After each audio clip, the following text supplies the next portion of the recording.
गीत परमेश्वर, हम आपको धन्यवाद देते हैं इस दोपहर के समय परमेश्वर आपके चरणों में आते हैं। पिता, प्रार्थना करते आज के क्लास के लिए परमेश्वर क्लास को आशीर्वादित कीजिए। हमें जो कुछ भी पढ़ा जाए परमेश्वर आपके वचन के द्वारा हमें समझ में आए पिता, हमारे आत्मिक कानों को खोले ताकि पिता आपके वचन को हम समझ सके पिता, और हम हमारे जीवन में लागू कर सके पिता। आपके दास को भी आप आशीर्वादित कीजिए पढ़ाने के लिए और समझाने के लिए पिता, आप उनको बुद्धि सामर्थ दीजिए पिता। धन्यवाद देते इस क्लास के लिए प्रभु यीशु मसीह के नाम से मांगते हैं।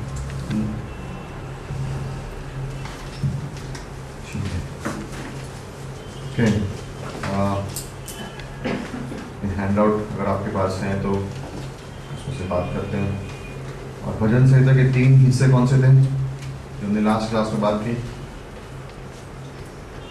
किन 3 हिसाब से आप पढ़ सकते हैं उसको? हाँ, मिलाप की थी 3 मेजर हिस्से भजन संहिता के, पुस्तक के हिसाब से, ग्रंथ करते के हिसाब से और विषय में। कैसे आएगा? पहले अगर पुस्तक के प्रभाग से जाएंगे तो कितने हिस्सों में बढ़ती है? हाँ, कितने?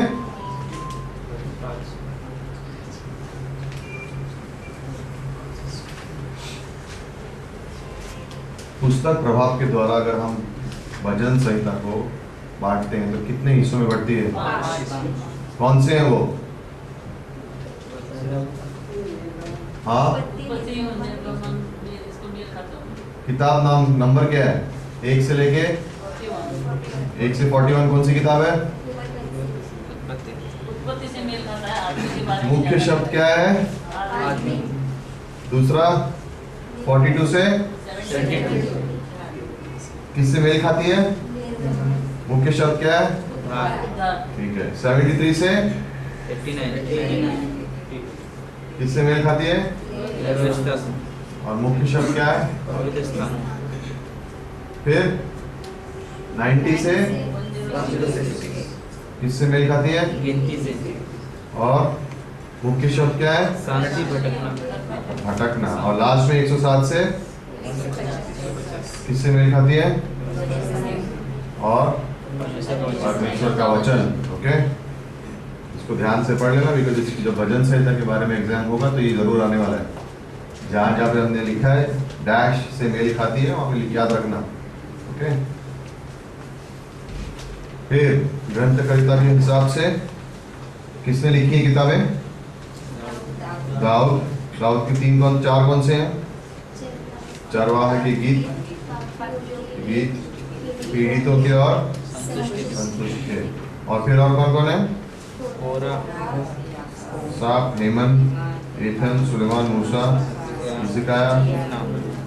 हाँ, फिर विषय के हिसाब से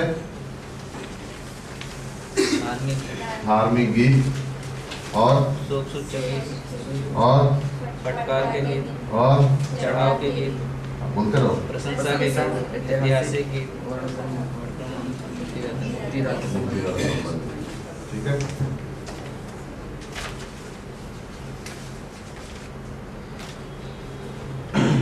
ओके, हमने कहाँ तक कंप्लीट किया था?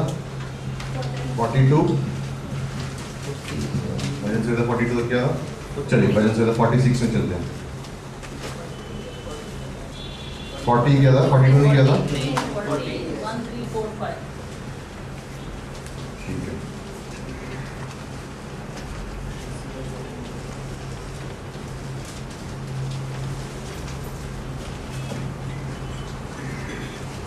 फोर्टी 46 पे चलेंगे। 1 से 3 और फिर 6 से 9 पढ़ेंगे।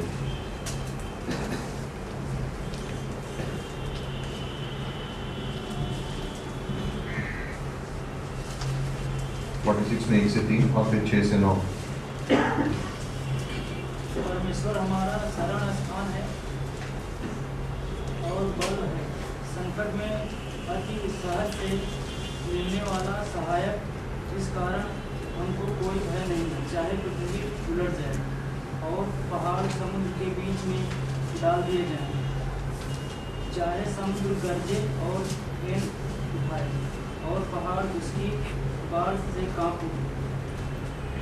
एक नदी है जिसकी नहरों से परमेश्वर के नगर में परम प्रधान के पवित्र निवास स्थान में आनंद कौन सी वर्स पढ़ रहे हैं? 1 2 3 और 6 से 9। आप 6 पढ़ रहे हो ना अभी? 6 से 9।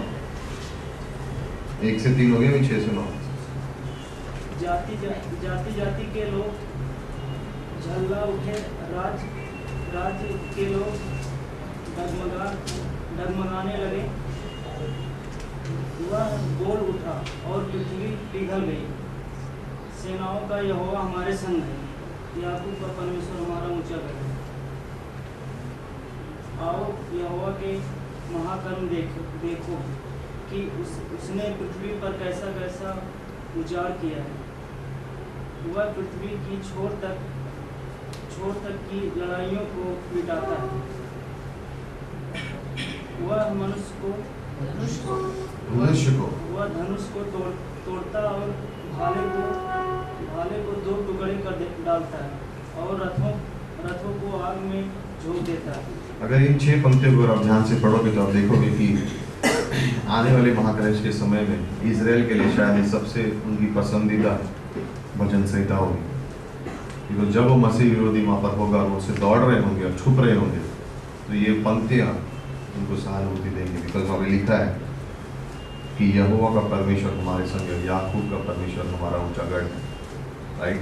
लाइक हम ये गाना गाते हैं, लेकिन जब इजराइल के पर विपत्ति आएंगी और महाक्लेश का समय होगा और मसीह विरोधी उनके पीछे पड़ा होगा, और जब वो पैतरा में जाकर छुपेंगे, वहाँ पर आकर ये शायद गीत उनको सबसे ज़्यादा याद आएगा। क्योंकि 1 से 3 के अंदर जो आप तकलीफें देख रहे हो उस दिनों में होने वाली है। 6 से 9 में जो बात बताई गई है कि राज्य हिलने लगे और उसने अपनी आवाज़ दी और धरती पिघलने लगी, उस समय में हो रहा होगा ये सब। हम वहाँ पर नहीं होंगे, लेकिन उस समय में जब इजराइल देश के लोग वहाँ पे होंगे, वो देखेंगे ये सब। और अगर आपको और कुछ वर्सेस चाहिए उसमें आप लिख सकते हैं यशायाह का 26, 19 और 20 और प्रकाशित वाक्य का 6, 12 से 14 ये आप पढ़ सकते हो उसके साथ।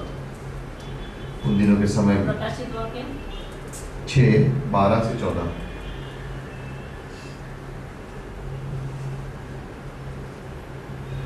ठीक है, फिर 50वें अध्याय में चलो और 10 से 14 कोई पढ़ लेगा।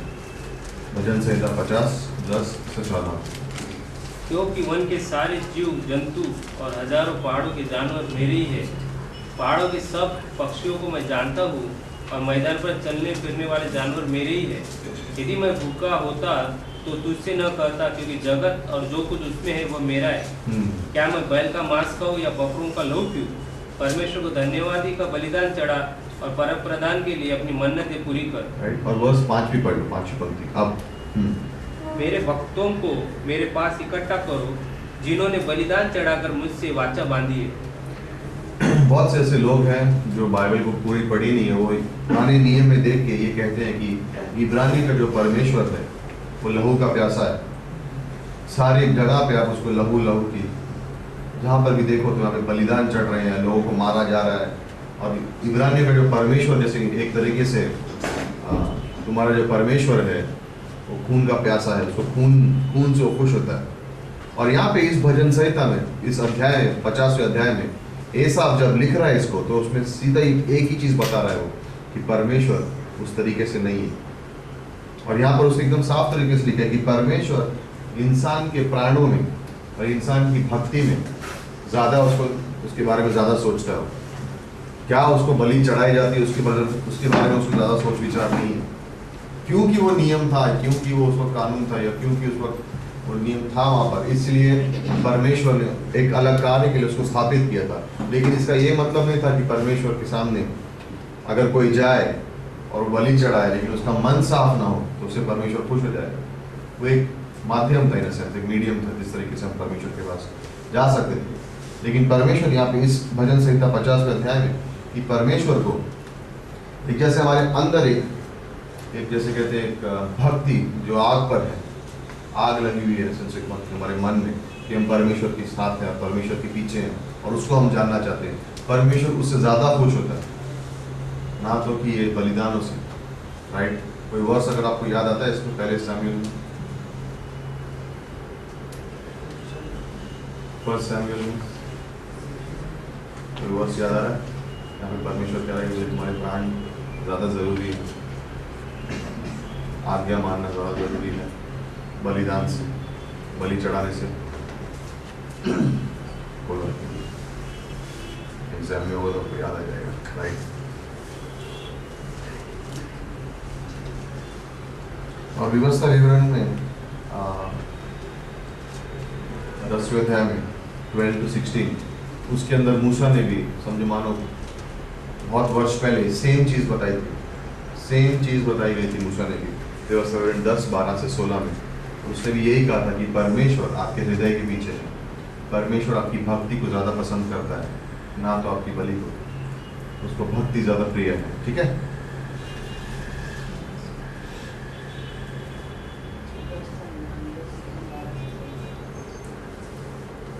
फिर 56 में चलेंगे और 8वीं और 13वीं पंक्ति पढ़ेंगे। भजन संहिता 56 में 8 और 13।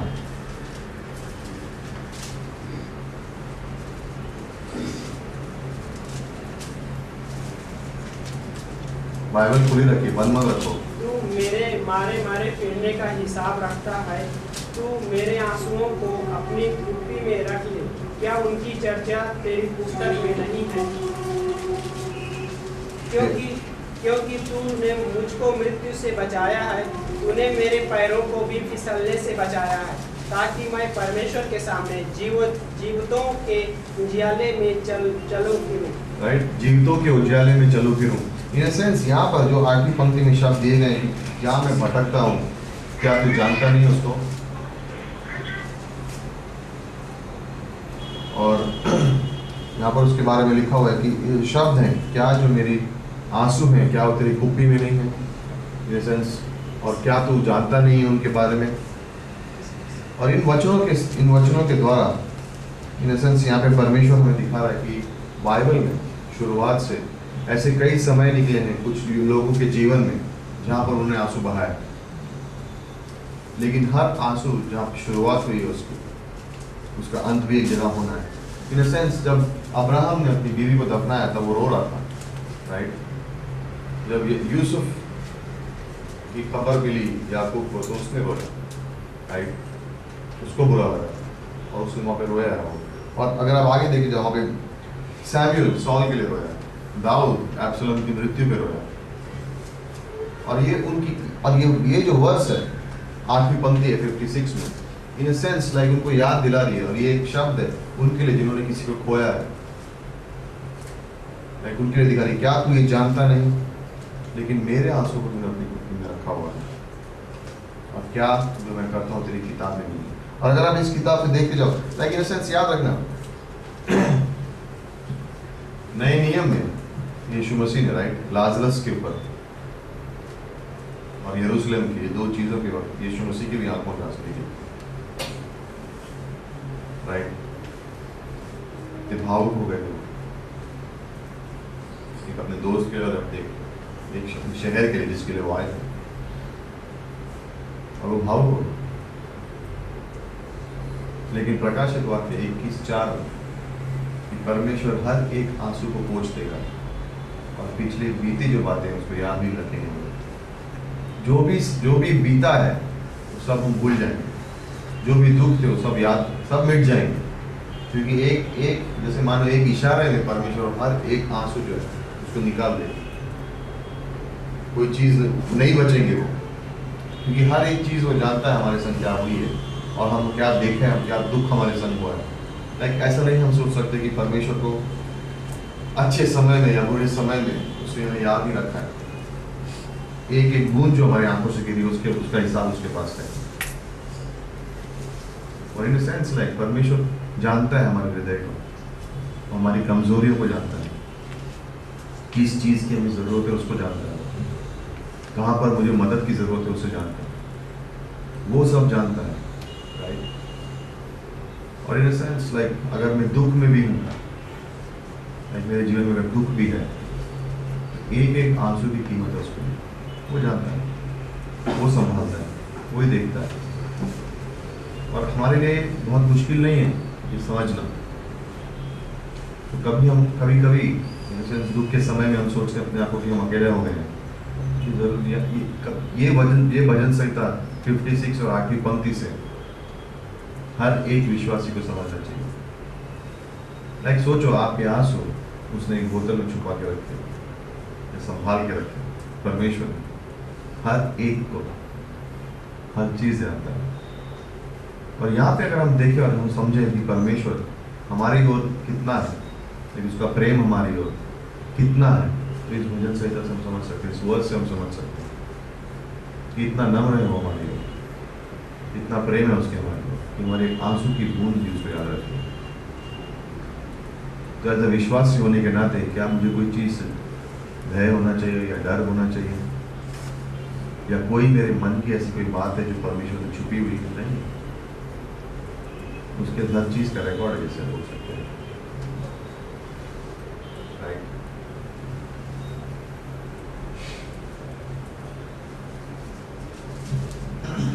63 में चलेंगे, 63 में, और 6ठी पंक्ति पढ़ेंगे।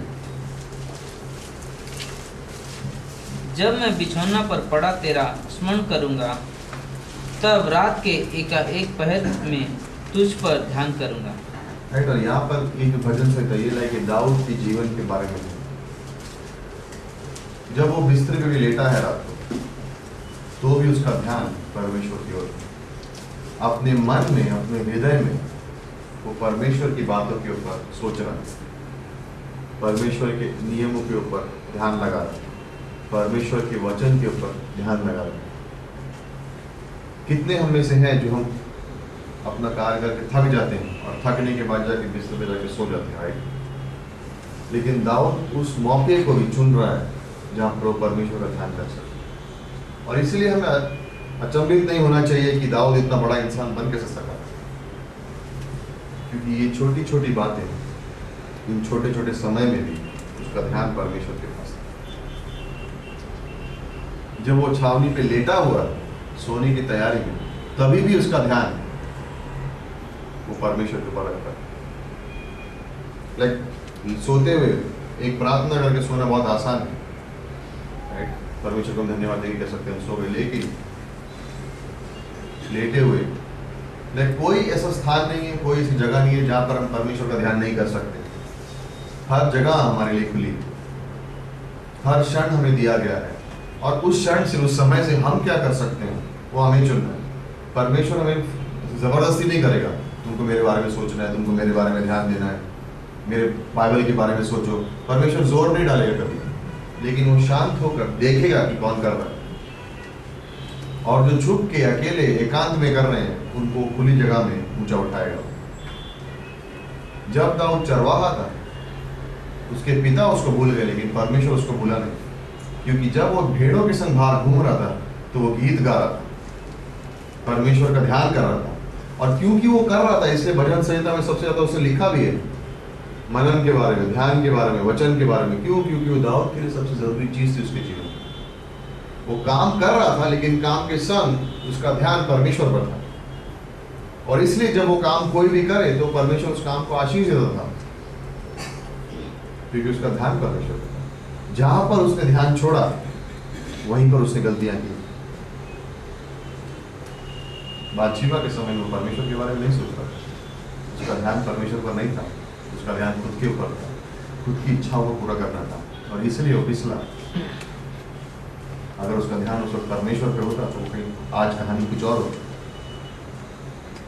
और इसलिए बहुत ज़रूरी है, अगर हम मैं कुछ और वर्सेस आपको दे देता हूँ। भजन संहिता 17:3 में चलेंगे। मैं अभी वर्सेस पढ़ लेता हूँ, एक जना को आप 17:3 पढ़ लो, फिर सुभाष 22:2, अरविंद 42:8, मनोज 77:6 देख लेना, अजय 92 और 2, दिनेश 119 का 55, और विनोद 149 का 5। ठीक है, 149 का 5 ये वर्सेस। चलो आप स्टार्ट करो, 22 और 2।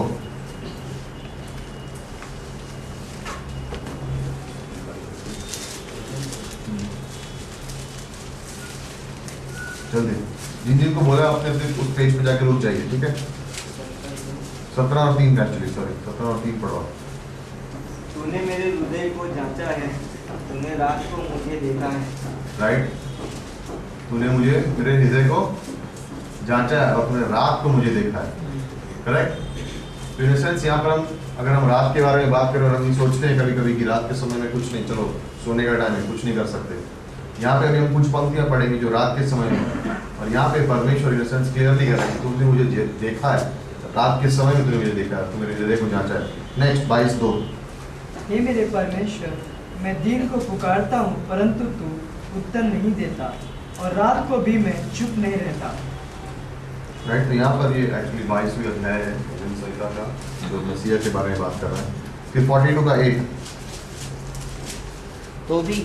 तो भी दिन को यहोवा अपनी शक्ति और करुणा प्रकट करेगा, और रात को भी मैं उसका गीत गाऊंगा और अपने जीवनदाता ईश्वर से प्रार्थना करूंगा। करेक्ट, तो मैं रात को भी उसका गीत गाऊंगा और अपने जीवनदाता से प्रार्थना करूंगा।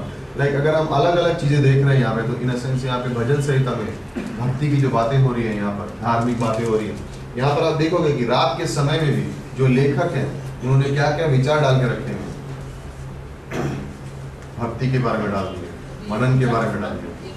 42:8। और उसके बारे में मतलब ये बताना चाह रहे हैं वो लोग कि रात का समय भी व्यर्थ नहीं, उसका भी आप इस्तेमाल कर सकते हैं परमेश्वर के लिए। अगर हम थक भी गए तो भी कुछ ऐसी चीज हम कर सकते हैं। लाइक गाँव में आप लेटे लेटे गीत गा सकते हो, और अगर कोई हंसेगा तो हंसने दो। आपका ध्यान किस पर है वो तो ज्यादा जरूरी है। करेक्ट। कभी कभी किसी को गिटार बजाने का शौक है, अगर आपको यहाँ पर अकेले में जाके आप बाहर गिटार बजा सकते हो। अगर आपका मन में हृदय में उस वक्त परमेश्वर की स्तुति आराधना करने की इच्छा है, जा सकते। कोई आपको रात के अंधेरे में रोकेगा नहीं अगर आप जाकर प्रार्थना कर रहे हो। कुछ 30 वर्ष पहले एक कलीसिया था, और कलीसिया के पास्टर राइट बाइबल स्कूल के बाद, बाइबल स्कूल शाम को होता था 6 से लेकर 10 बजे तक, और जितने विद्यार्थी आते थे वो सुबह से लेकर शाम तक काम करते थे ताकि उस कमाई से बाइबल स्कूल के पैसे भर सकें। फीस फ्री नहीं था, ठीक है, उनको उसकी फीस भरनी पड़ती थी, और उस फीस भरने के बाद जाके खाना खाते थे। और ये पास्टर जाके अपने कमरे में पढ़ाई करता था अगले दिन के मैसेज के लिए, और रात के 1-2 बजे सर्दी में, ठंड में बर्फ पड़ रही होती थी, और वो अपनी कमरे से बाहर देखता था तो कुछ उसको स्टूडेंट दिखते थे जो बर्फ में भी घुटने टेक कर अपने हाथ ऊपर करके पेड़ के नीचे परमेश्वर से प्रार्थना करें।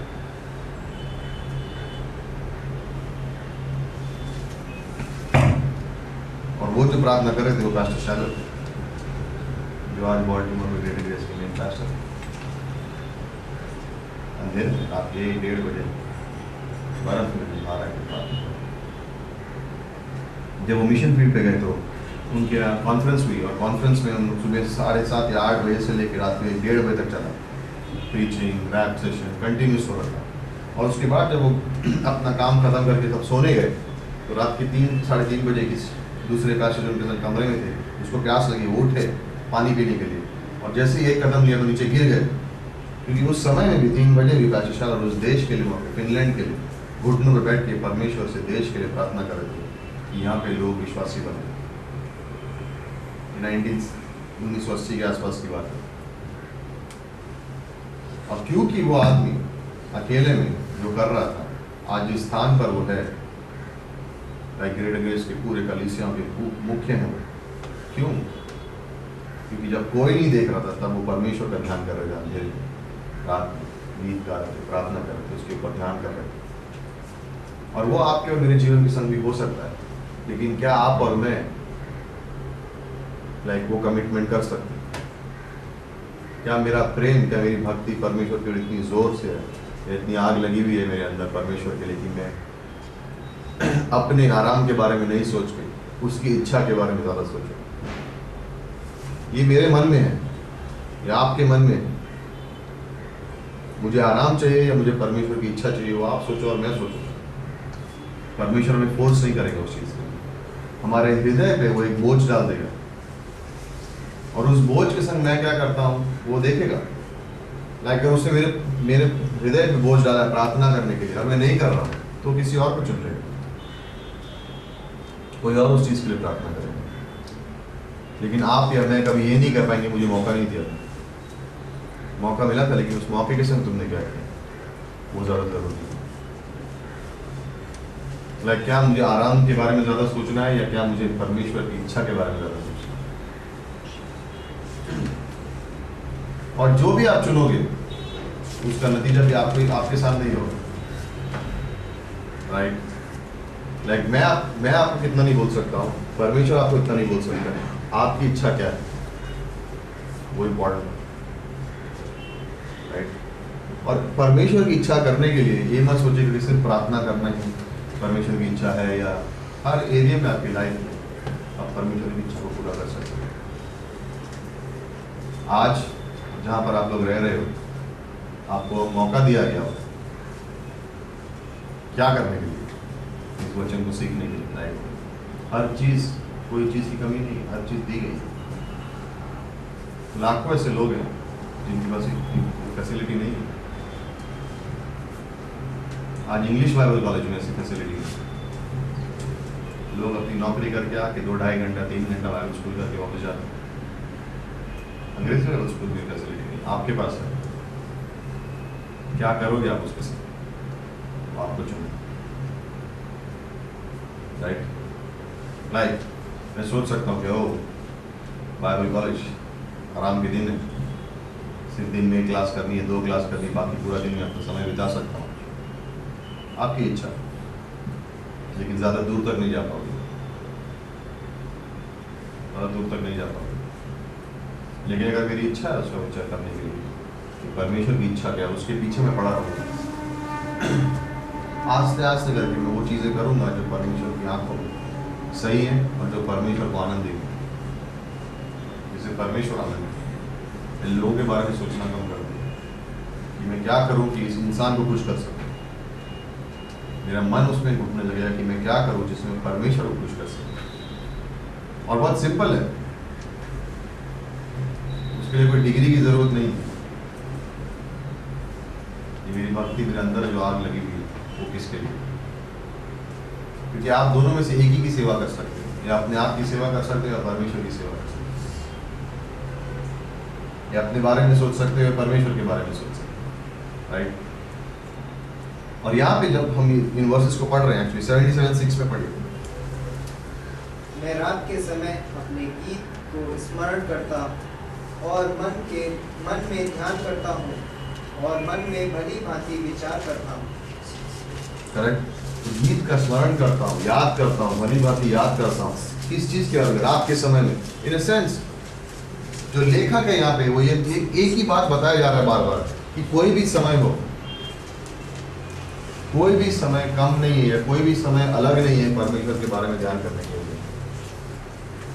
मैं नहीं कह सकता कि मैं सिर्फ सुबह उठ के पढ़ूंगा, बाइबल स्कूल करूंगा, शाम का टाइम मेरे आराम करने के लिए। यस, कर सकते हो, कोई बुरी बात नहीं है उसके लिए, लेकिन मन में स्मरण करना, मन में याद रखना, और जो मैंने सीखा है उसको मैं छुपा के रखूँ अपने मन में और उसके बारे में सोचता रहूँ, तो परमेश्वर मेरे जीवन में बदलाव लाएगा, कुछ नई बात सिखाएगा वो मुझे। Okay, next verse. प्रातः काल को तेरी करुणा और प्रति रात तेरी सच्चाई का प्रचार करना। राइट, 119:55।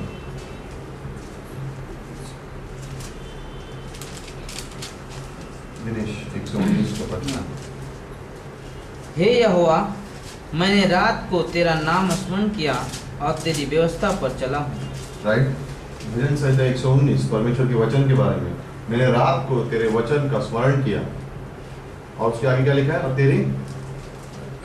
तेरी व्यवस्था पर चला हूँ। और तेरी व्यवस्था पर चला हूँ। लाइक स्मरण कर रहा हूँ और चल रहा हूँ किस पर? तेरी व्यवस्था पर। वचन के बारे में सोच रहा है, वचन के अनुसार किस तरह से मैं जितना जीवन जीऊँ उसके बारे में सोच रहा है। सिर्फ बाइबल नहीं पढ़ी है उसने, उसको किस तरीके से अपने जीवन में उसका प्रयोग करना उसके बारे में सोच रहा है। और प्लीज़ इस तरह से मत सोचो कि हमें सिखाया जा रहा है कि मस्ती नहीं कर सकते, मजाक नहीं कर सकते, हर चीज़ कर सकते, कोई प्रॉब्लम नहीं है। लेकिन जो सबसे महत्वपूर्ण चीज़ है वो जीवन में सबसे महत्वपूर्ण चीज़ है।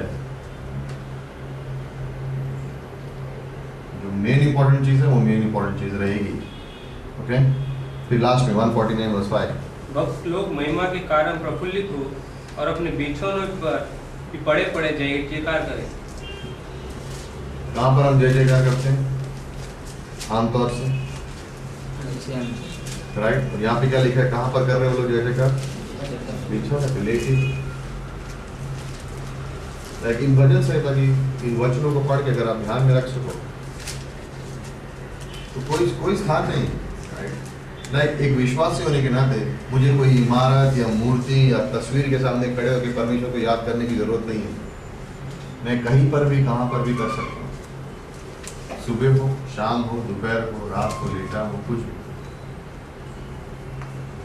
और ये अगर कोशिश करो याद डालने की, सोने से पहले कोई एक वर्ष ले लो, कोई भी एक वर्ष, ओके, कोई भी एक पंक्ति ले लो बाइबल से और उसको 2-3 बार पढ़ो सोने से पहले, आदत डाल लो और उसके बाद देखो क्या फर्क पड़ता है। उस समय में, रात के समय में जब आप वो वर्ष को बार बार पढ़ रहे हो, गारंटीड परमेश्वर आपको कुछ नया देगा। उसके बाद नींद भी अच्छी तरह से है और जब आप सुबह उठोगे तो एकदम आनंदित होगे। अगर आप नहीं कर रहे तो करना शुरू कर सकते हो, कोशिश करके देखो। मैंने करके देखा मेरे जीवन में, सोने से पहले कि कोई भी वर्ष ले लो, कहीं से ले लो, शाम से लेना है, न्यू टेस्टमेंट कहीं से भी लो, जो वर्ष अच्छी लगती है ले लो और 1-2 बार उसको बार बार पढ़ो। 1 वर्ष मुश्किल है, 1 वर्ष, कोई भी 1 वर्ष उसको पढ़ो, बार 2-3-4 बार पढ़ो और उसके बाद से फिर देखो क्या होगा। ओके, आज से लेके अगले थर्सडे तक 7 वर्ष, ठीक है, 6-7 जितनी भी होंगी। ओके, मैं पूछने वाला नहीं हूँ, एग्जाम में लिखना नहीं पड़ेगा, लेकिन आपके अपने लिए सोचो उसके बारे में, है ना? कुछ नई चीज़ है उसको लो, इस्तेमाल करो अपने जीवन में और देखो कुछ फर्क पड़ता है कि नहीं, ठीक है? चलिए भजन संहिता 66 और 18वीं पंक्ति पढ़ेंगे।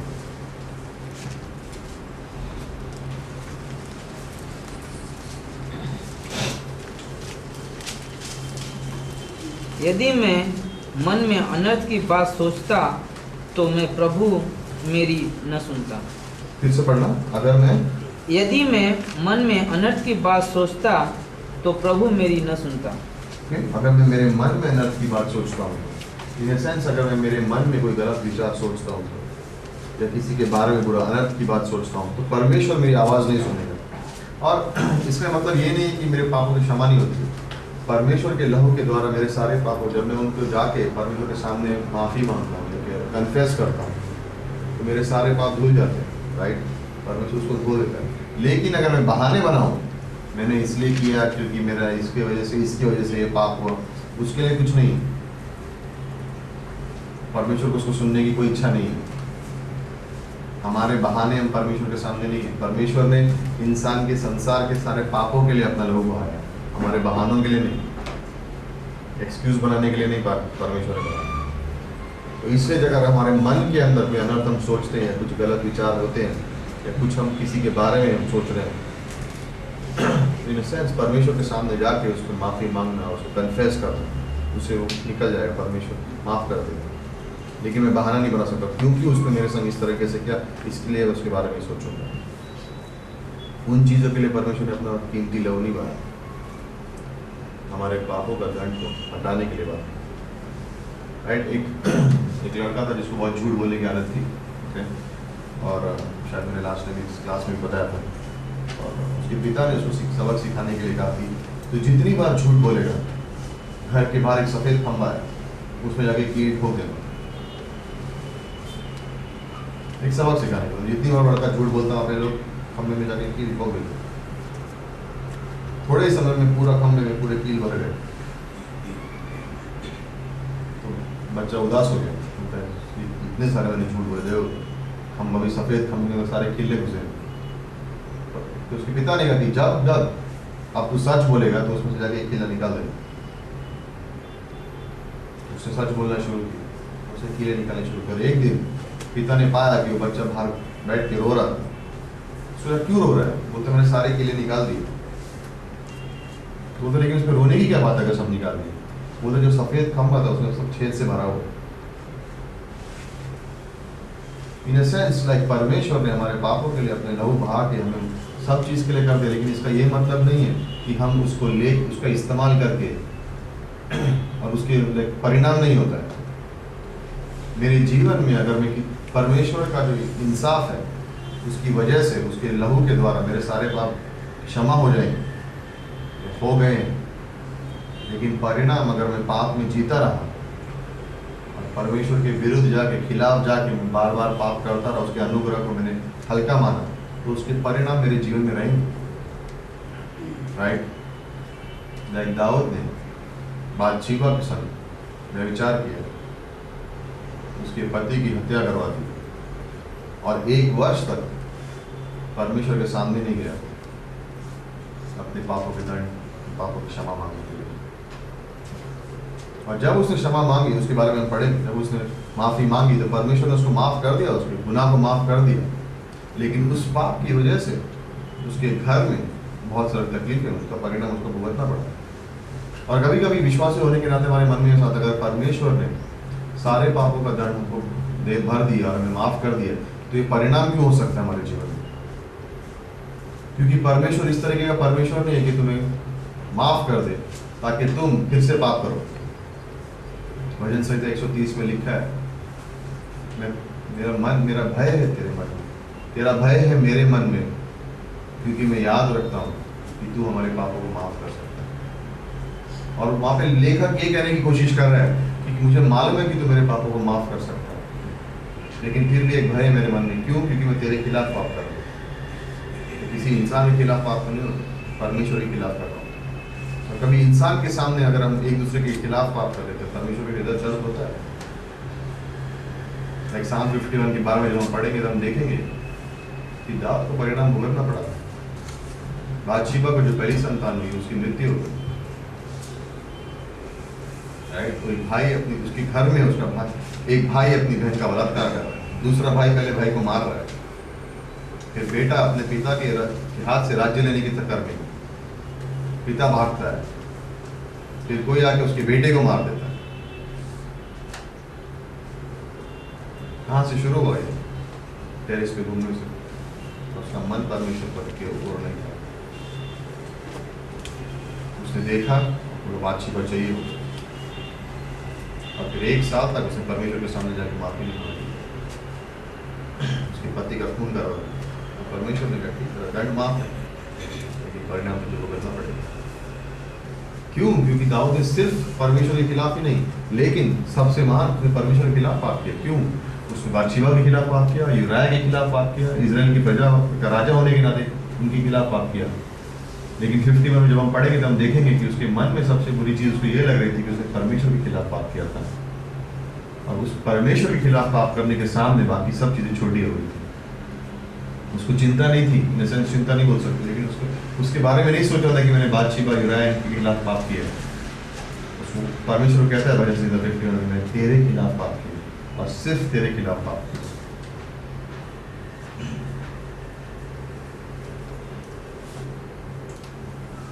(68) में चलेंगे।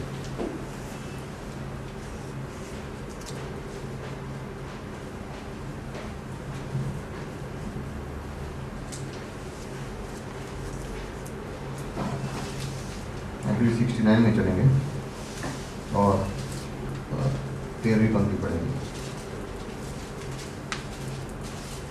परंतु हे यहोवा, मेरी प्रार्थना तो तेरी प्रसन्नता के समय में हो रही है। हे परमेश्वर, अपनी करुणा की बहुतायत से और बचाने की अपनी सच्ची प्रतिज्ञा के अनुसार मेरी सुन ले। फर्स्ट वर्स फिर से पढ़ेंगे, वापस स्टार्टिंग से पढ़ेंगे। परंतु मेरे लिए क्या लिखा? मेरी प्रार्थना, परंतु हे यहोवा, मेरी प्रार्थना तो तेरी प्रसन्नता के समय में हो रही है। यहाँ पे जो प्रसन्नता का समय है, यहाँ पर इन सेंस यहाँ पे लिखा है कि एक कहानी कही जाती है कि एक शिक्षक अपने क्लास में सबको कह रहा था कि परमेश्वर को ग्रहण करने के लिए तैयार हमें तब होना है जब हम मरने से 24 घंटे पहले। तो किसी एक लड़के सबने कहा हाँ ये बात सही है, परमेश्वर से मिलने के लिए हमको तैयार होना चाहिए। लेकिन एक लड़के ने हाथ उठा के कहा कि अगर 24 घंटे पहले मुझे पता न चले कि मैं मरने वाला हूँ, तो तब मुझे परमेश्वर को कब मिलना चाहिए, कब तैयार होना चाहिए परमेश्वर से मिलने के लिए? राइट? समझ रहे हैं? कि परमेश्वर से अब तुम्हारा मिलने का समय आ गया, 24 घंटे पहले तुम तैयार हो जाओ कि परमेश्वर से मिलने जा रहे हो। मतलब एक इंसान को पता चल गया कि उसकी मृत्यु होने वाली है, तो तैयार कर लो अपने आप को परमेश्वर से मिलने के लिए। तो लड़का खड़ा होकर कहता है कि अगर मुझे पता नहीं चले कि 24 घंटे के बाद मैं परमेश्वर से मिलने जा रहा हूँ, तो अपने आप को तैयार कब करो? तो समय कब होगा? कौन से समय में मुझे तैयार होना चाहिए? फिर वो शिक्षक ने कहा फिर आज ही तुझे तैयार होना पड़ेगा। और इन अ सेंस यहाँ पे जो बात हो रही है वो उद्धार के लिए हो रही है। उद्धार की यहाँ पे बात चल रही है कि परमेश्वर का कौन सा समय है जो अच्छा होगा हमें परमेश्वर को अपनाने के लिए। वो प्रशंसा का समय कौन सा है, वो अच्छा समय कौन सा है परमेश्वर को अपनाने के लिए। और जब हम बात करें तो हम इंसान से कह सकते हैं कि तेरे मृत्यु के समय वो समय नहीं है, वो समय आज है। अपने उद्धार के लिए तेरा समय आज है, राइट। कुछ लोग कहते हैं कि हाँ मैं यीशु मसीह को अपनाऊंगा, लेकिन एंड में अभी मैं अपना जीवन जीऊंगा जिस तरह से मुझे जीना है। लेकिन उद्धार का समय आज है, अब है, ओके। क्योंकि परमेश्वर की इच्छा ये है, दूसरे कुरिन्थियों 6:2 में लिखा है, परमेश्वर की ये इच्छा है, दूसरे कुरिन्थियों 6:2 में लिखा है कि एक पापी अपना हृदय परमेश्वर को आज दे दे, इन सेंस उसको ग्रहण कर ले। और रोमियो के 6:19 में लिखा है कि एक सेंट यानी एक याजक जो हम हैं आज, वो अपना शरीर मसीह को आज दे दे। लाइक जो अविश्वासी है, जो पापी है या जो अविश्वासी है, वो अपना हृदय परमेश्वर को आज दे दे। और जो याजक बना हुआ है रोमियो का 6 में, वो अपने शरीर परमेश्वर को दे दे। ये परमेश्वर है कि तुम्हारा मन, तुम्हारा हृदय और तुम्हारा शरीर मेरे लिए, ओके। फिर 71 में चलेंगे, 5, 9, 17 और 5, 9, 18, 17 और 18 पढ़ेंगे। 71, 5, 9, 17 और 18। क्योंकि हे प्रभु यहोवा, मैं तेरी की बाट जोता आया हूँ, बचपन से मेरा अपराध तू है, आधार तू है।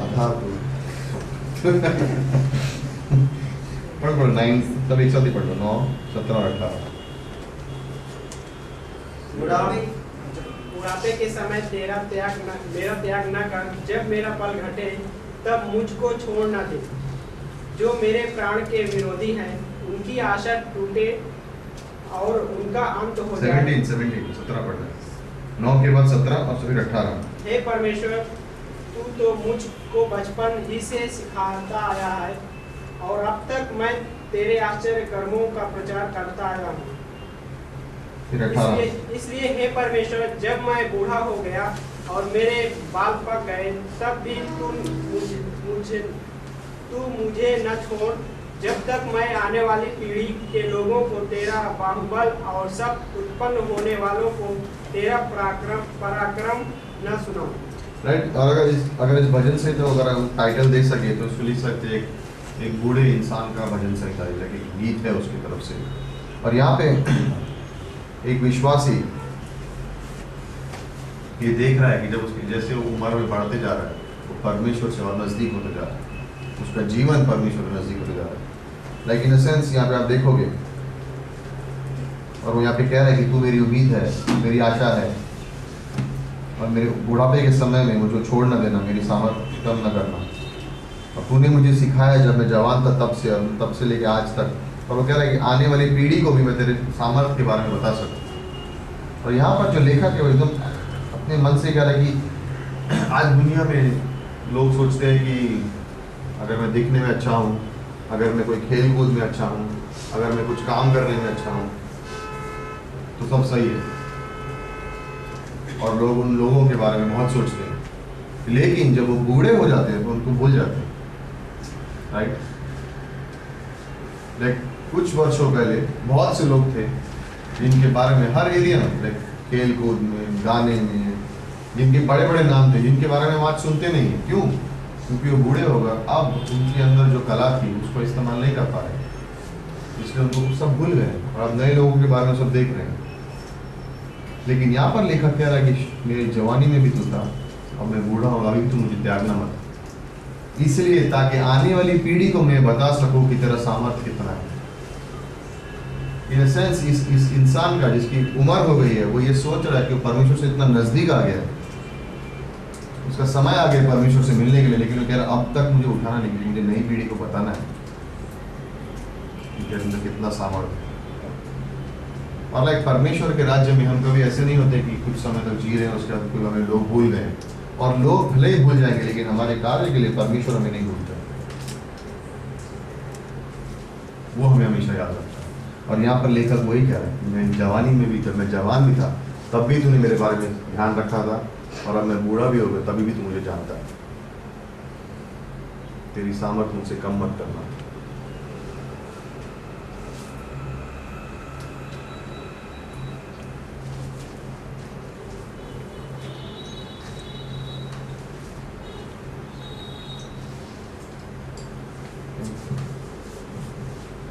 कितना टाइम है फिनिश? ब्रेक ले लेंगे उसके बाद वापस